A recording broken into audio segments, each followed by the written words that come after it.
오늘 하나님이 우리에게 주신 말씀은 사무엘하 14장 1절부터 11절까지의 말씀입니다. 구약성경 485쪽 사무엘하 14장 1절부터 11절 말씀 중에 우리가 1절부터 3절까지의 말씀만 보도록 하겠습니다.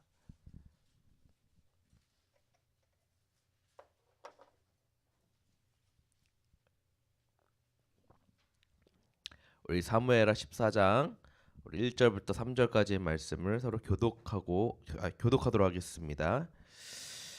스루야의 아들 요압이 왕의 마음이 압살롬에게로 향하는 줄 알고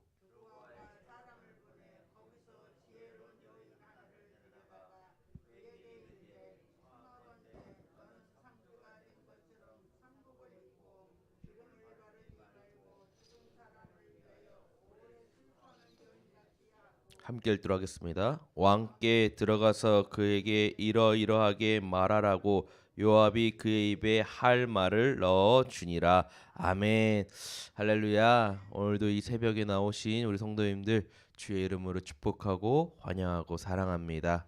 오늘도 이 시간을 통하여서 하나님께 간구하고 기도하며 우리 오늘도 하나님 앞에 하루를 시작할 수 있는 오늘 귀한 성도님들 되기를 축복드립니다. 여러분들 인터넷이나 우리가 또 TV를 보게 되면은 스포츠 운동 선수들이 올림픽이나 대회에서 메달을 땄다라는 이런 뉴스를 아마 보셨을 거예요. 그런데 세계 신기록을 냈다거나 수많은 메달을 딴 선수들 중에 며칠 후에 도핑 테스트를 했는데 그게 걸려가지고 땄던 메달이나 기록들이 취소가 됐다. 이런 소식이나 뉴스들을 한 번쯤은 여러분이 아마 접해 보셨을 것입니다.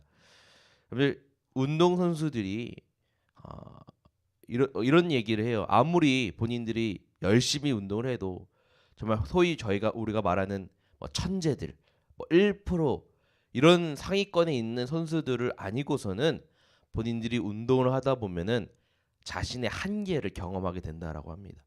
아무리 열심히 노력을 한다라고 해도 어느 정도 수준에 넘어가지 못한다는 것이죠. 근데 그 한계를 뚫을 수 있고 넘길 수 있는 그 쉬운 방법이 하나가 있는데 그 방법이 무엇이냐? 바로 이 몸에다가 약물을 투여하고 복용하는 거라고 합니다. 선수들이 많이 사용하는 약물 중에 하나가 바로 스테로이드라는 약물이라고 해요.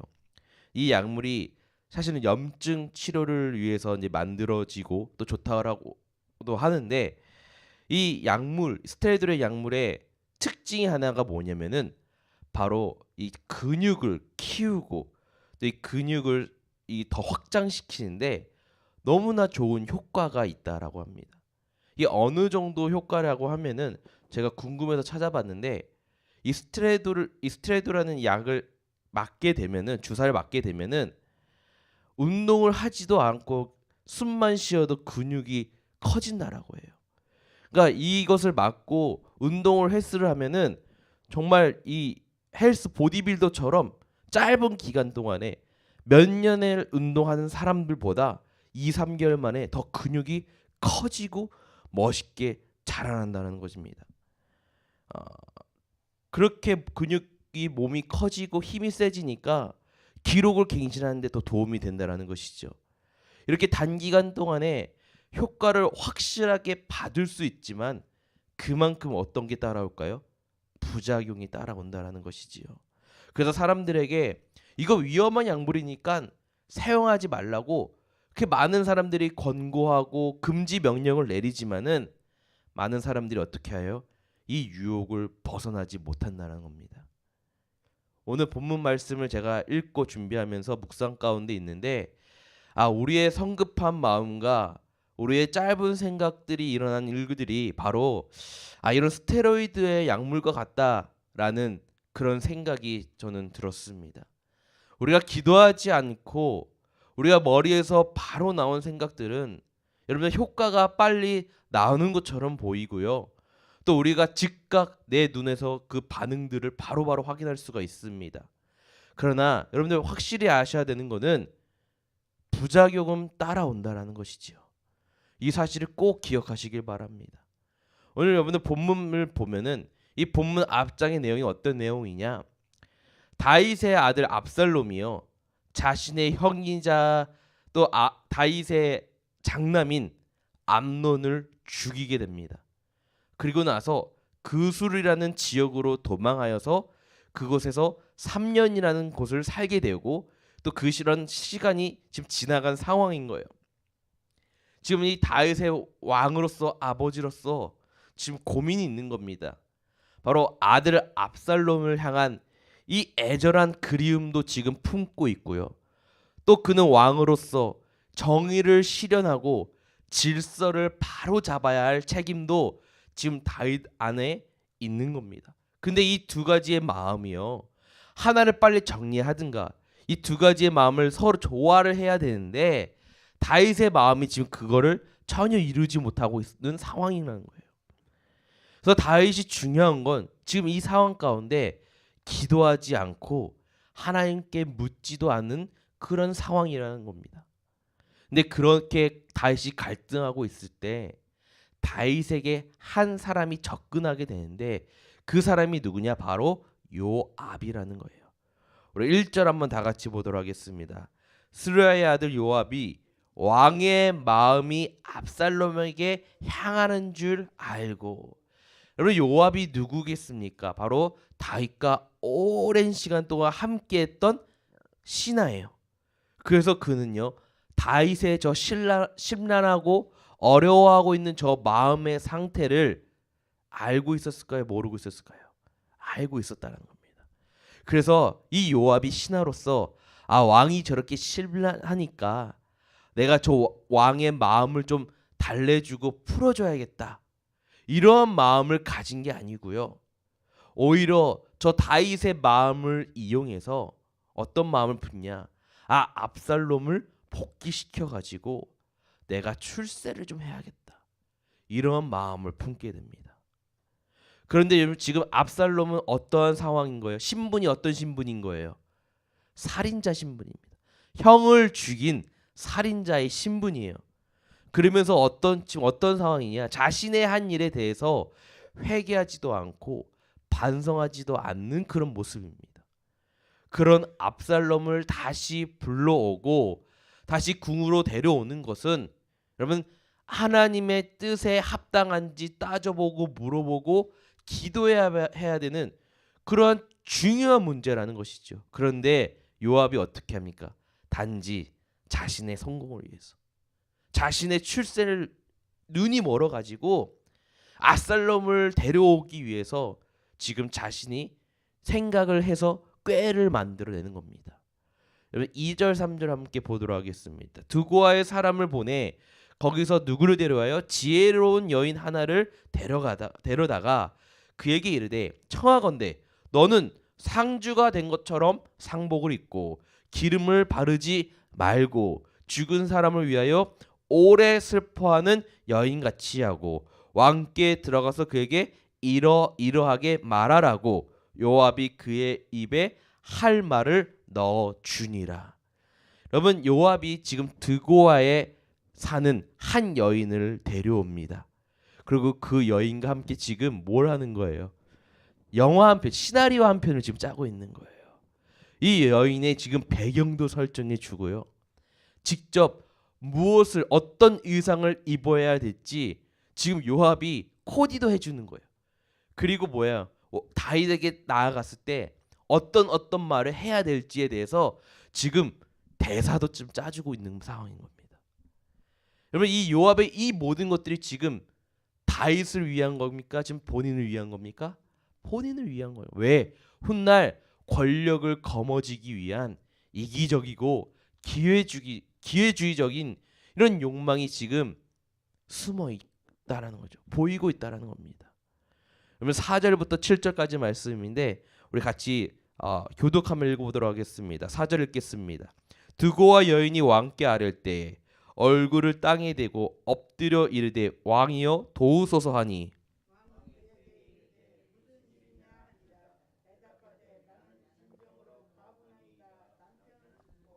이 요정에게 아들 둘이 있더니 그들이 들에서 싸우나 그들을 말리는 사람이 아무도 없으므로 한 아이가 다른 아이를 쳐 죽인지라.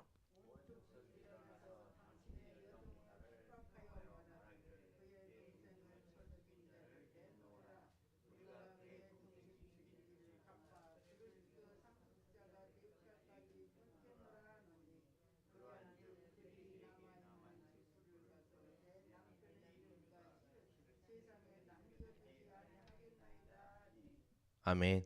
이 드고아 여인의 지금 배경은 어떤 배경입니까? 상황입니까? 지금 다이나에게 어떠한 배경으로 나왔냐? 아들을 잃고 상주가 된 것처럼 나아가 지금 도움을 구하고 있는 겁니다. 그 도움의 요청의 내용이 뭐냐? 요약하자면은 두 아들이 있었는데 이 두 아들이 들에서 싸우다가 한 아들이 죽은 거예요. 그리고 그 사실을 알게 된 집안 사람들이 찾아와서 형제를 죽인 이 아들을 남아 있는 나의 한 아들을 죽이려고 한다. 또 그들이 남은 그 아들에게 상속자가 될 권리까지 지금 끊고 있다라면서 다윗 왕에게 호소하고 있는 그런 연기를 펼치고 있는 모습인 거예요. 근데 여러분들 이 여인의 가슴 아픈 이 두 자녀의 이야기 여러분 누구와 같습니까? 바로 다윗과 이 압살롬의 이야기라는 거예요. 이렇게 요압은 다윗이 이 여인의 이야기를 들어주면 다윗이 여인의 상황을 공감해 줄 것임을 알고 정의롭게 또 이 여인의 편을 들어주고 판결을 내려줄 것이라는 것을 알았기 때문에 이 모든 것을 계획했다라는 겁니다. 그의 예상대로 다윗이요 이 여인의 이야기를 듣고 일단 돌아가 있으라고 얘기를 해요. 그런데 이 여인이 어떻게 합니까? 더 간청하면서 더 끈질기게 다윗의 마음을 붙잡으려고 노력을 해요. 11절입니다. 여인이 이르되 청하건대 왕의 하나님 여호와를 기억하사 원수 갚는 자가 더 죽이지 못하게 하옵소서. 내 아들을 죽일까 두렵나이다 하니 왕이 이르되 여호와께서 살아계심을 두고 맹세하노니 내 아들의 머리카락 하나도 땅에 떨어지지 아니하리라 하니라. 그러면 어떻게 됩니까? 다윗이 결국 여인의 말에 넘어가게 됐다라는 거예요. 넘어가는 것도 둘째치고 성급하게 맹세를 하게 됩니다. 단순하게 이 여인이 다윗 왕에게 감정적으로 다가오면서 이 다윗 왕을 막 압박하니까 이 다윗이 어떻게 해요? 경솔하게 하나님을 두고 맹세해 버렸다는 겁니다. 그러면 오늘 본문 말씀 이 11절까지에 보면은 요압의 계략, 요압의 계획은요 성공한 것처럼 보입니다. 앞서 다윗은요 이런 아들들의 실수와 잘못을 확실하게 처벌하지 않는 모습을 보여줬어요. 전장에 보면은 여러분 다말이라는 다윗의 딸이 있었습니다. 바로 압살롬의 동생인데 이 다말이 암논에게 겁탈을 당하게 돼요. 이때 다윗이 어떻게 하냐? 분노하기만 했을 뿐 이런 암논을 제대로 벌하고 제대로 혼내는 것이 아니라 그냥 방치를 했다라는 것이죠. 이런 다윗의 모습, 다윗의 이런 상황을 잘 알고 있었던 요압이었기에 압살롬도 다윗의 왕의 아들이고 또 왕의 후계자의 자리에서 다윗이 버리지 않고 탈락시키지 않을 거다라는 것을 예상했다라는 겁니다. 그래서 자기가 압살롬을 다시 왕의 궁으로 돌아오게만 한다면은 나중에 후에 압살롬이 왕이 됐을 때 그 공로를 인정받게 되어서 내가 정말 출세하겠다라는 것을 예상하고 계획했다라는 것이죠. 그런데 이런 압살롬의 교만한 머리에서 만들고 꾸몄던 이 계략들, 여러분 과연 이 압살롬의 계획처럼 여러분 되었을까요? 여러분 나중에 우리가 여러분 성경을 보면 아시겠지만은 여러분 어떻게 됩니까? 결국 고향으로 돌아온 압살롬은 몇 년 후에 무엇을 하게 돼요? 아버지를 상대로 반란을 일으키게 됩니다. 그리고 마음이 변한 요압이요 결국 압살롬을 죽이게 돼요. 결국 처음에 자신이 생각했던 계획처럼 자신의 생각처럼 여러분 되지가 않게 됩니다. 여러분 사람들은요 자신의 생각, 인간적인 수단을 써가지고 그 여러 가지 자신이 갖고 있는 문제들을 해결하려고 해요. 그런데 우리가 잠잠히 하나님의 뜻과 때를 기다리기보다는 서둘러서 우리가 인간적인 방법을 동원해가지고 빨리 내가 원하는 결과를 보고 싶어하고 얻고 싶어합니다. 마치 운동선수가 자신의 노력으로 열심히 끝까지 인내하고 훈련해야 되는데 그것을 내려놓고 약물을 투여하는 그런 모습과 비슷하다는 것이죠. 그러나 여러분들 이처럼 인간적인 방법은요 우리가 스테로이드의 약물을 맞는 것처럼 후에 뭐가 나타난다? 부작용이 나타난다는 거예요. 인간적인 방법에는 왜 나의 감정과 거짓 또 여러 가지 죄악들이 섞여 있기 때문입니다. 그리스도인들은 여러분들 어떻게 해요? 이러한 모습들을 버려야 된다라는 거예요. 묵묵히 하나님의 때를 기다릴 줄 알아야 하는 것입니다. 오늘 여인이 다윗에게 감정적인 호소를 할 때 평정심을 잃었던 다윗처럼 우리가 이렇게 쉽게 넘어가면 안 된다는 것입니다. 여러분들 그러기 위해서는 우리가 어떻게 해야 되겠습니까? 기도로 하나님의 뜻을 간구해야 된다는 말씀입니다. 우리가 저번 주에도 목사님께서 말씀하셨고 새벽에 또 어제도 목사님께서 새벽에 강조하신 말씀이 있으셨습니다. 그것은 뭐냐? 작은 일이든지 큰 일이든지 무엇을 해야 된다? 기도해야 된다. 우리가 기도로 결정해야 된다라고 말씀하셨습니다. 여러분 근데 다윗은 이렇게 극심한 갈등을 겪는 속에서도 이렇게 마음이 어려운 가운데서도 지금 뭐란 거예요? 하나님의 뜻을 구하지 않았다는 거예요.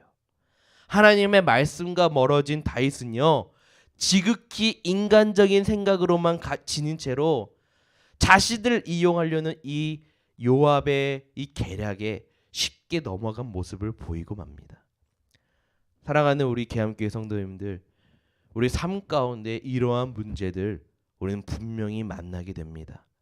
그럴 때마다 여러분들 나를 너무 믿으시면 안 되고요. 또 나의 판단에 그것을 믿고 의존해서는 안 됩니다. 우리가 어떻게 해야 되겠습니까? 고민과 갈등이 깊어질수록 하나님을 향한 기도와 간구도 더더욱 깊어져야 할 줄 믿습니다. 사랑하는 계암교회 성도님들, 우리가 자신의 생각으로 계략을 꾸미고 만들었지만 그 끝이 결국 자신의 원함대로 되지 않은 요압, 그리고 수많은 고민거리와 또 결정할 것들이 너무나 많은 상황 속에서 하나님께 간구하지 않고 자신의 감정에 앞서서 하나님께 기도하지 않고 결정한 다윗. 이 두 인물들을 통해서 우리가 알 수 있는 사실은 다시 한번 기도가 먼저임을 깨닫게 해주었다는 겁니다. 우리의 생각은요, 우리가 바로 빠르고 즉시 우리가 그런 피드백과 또 그런 반응을 확인할 수는 있지만은 어디로 갈지 모릅니다. 그러나 하나님께 드리는 기도는 그것이 우리가 가끔은 답답하고 느리게 보일지라도 항상 옳고 선한 길로 인도해 주실 줄로 믿습니다. 사랑하는 성도님들, 오늘 하루도 시작하는 첫 시간입니다. 우리가 기도하며 시작하는 오늘 이 시간, 매 순간마다 여러분들 나의 뜻으로 결정하기보다는 잠시 멈춰서서 무엇을 해야 되겠습니까? 하나님께 기도하며 물어보며 간구하며 하나님의 뜻을 찾는, 하나님께 기도하는 복된 삶이 되시기를 주님의 이름으로 축원드립니다.